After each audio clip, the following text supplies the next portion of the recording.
Berapa bulan sudah jadi pahlawan, lalu bagaimana seorang ayah yang menafkahi anaknya bertahun-tahun? Jadi artinya marilah kita bersikap bijak. Ya, konteksnya bukan di situ. Nah, termasuk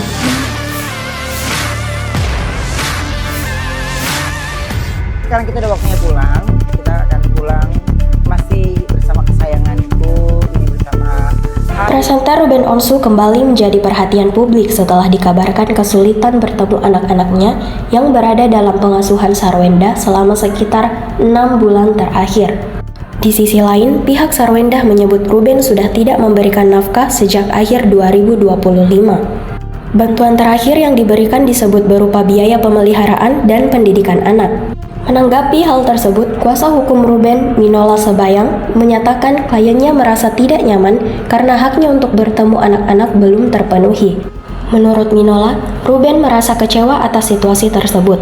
Ia menilai perasaan itu wajar karena setiap orang dapat merasakan hal yang sama ketika hak untuk bertemu anak tidak dapat dijalankan. Minola juga menjelaskan bahwa saat ini biaya pemeliharaan dan pendidikan anak ditanggung oleh Sarwenda. Menurutnya, kondisi tersebut dipengaruhi oleh dinamika hubungan antara kedua pihak setelah perceraian. Selain itu, ia menegaskan bahwa Ruben telah memberikan kontribusi finansial yang besar bagi anak-anaknya. Selama masa pasca cerai, Ruben disebut menyalurkan dana pemeliharaan hingga ratusan juta rupiah.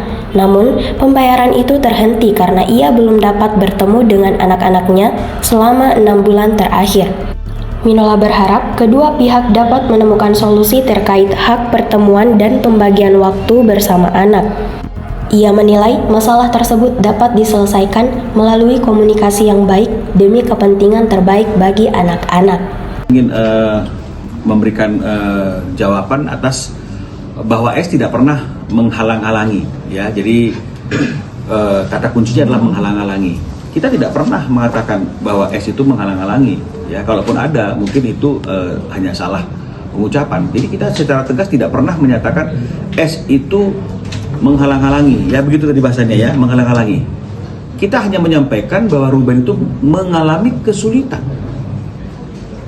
ya, bisa dipahami, ya. Bukan kita bilang secara aktif S menghalang-halangi, tapi kita menyampaikan bahwa klien kami Ruben Onsu itu mengalami kesulitan untuk bertemu dengan anaknya. Dan kalau kita merujuk kepada perjanjian Akta 39 itu, di situ dikatakan bahwa ada waktu di mana anak ini 2-3 hari dalam seminggu untuk bertemu dan berkumpul dengan ayahnya. Nah, kalau seorang anak di bawah umur itu berada dalam kekuasaan ibunya, tinggal bersama dengan ibunya, lalu bagaimana mekanismenya?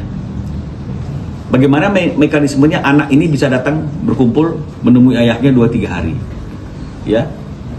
Oh, dilakukan komunikasi. Bukankah itu yang dilakukan Ruben selama ini? Ini ada bukti-bukti chat, ya. Nanti boleh di close up ini karena sudah didetailkan oleh Ruben.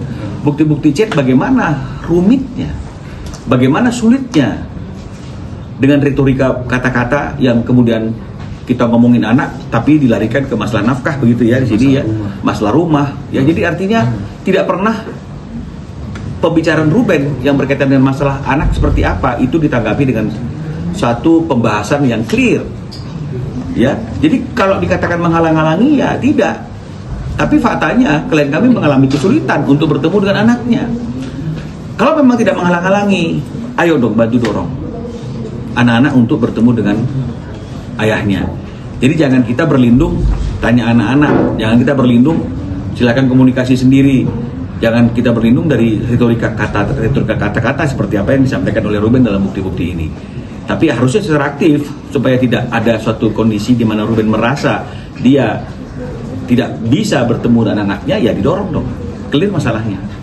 Jadi kita bukan lalu berdebat untuk menafsirkan bahasa terminologis antara menghalang-halangi, di sini mengatakan tidak bisa bertemu.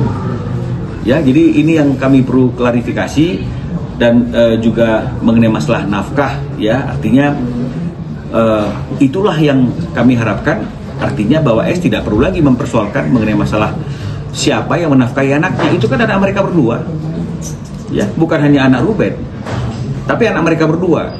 Jadi kalau misalnya kemudian kemarin-kemarin itu Ruben memberikannya begitu besar, begitu leluasa, apapun diberikan, sampai ratusan juta, Lalu beberapa bulan ini Ruben mungkin ada sedikit perasaan tidak enak, ngambek atau situasi-situasi yang mungkin hanya Ruben yang memahaminya. Kemudian biaya pemeliharaan dan biaya pendidikan anak itu harus ditanggulangi oleh ibunya. Itu kan saya rasa suatu hal yang normal. Di mana nggak normalnya di sini? Itu bukan membuat kita harus menjadi pahlawan, tidak.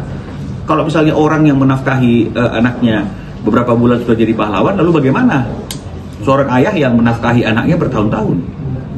Jadi artinya marilah kita bersikap bijak. Ya konteksnya bukan di situ.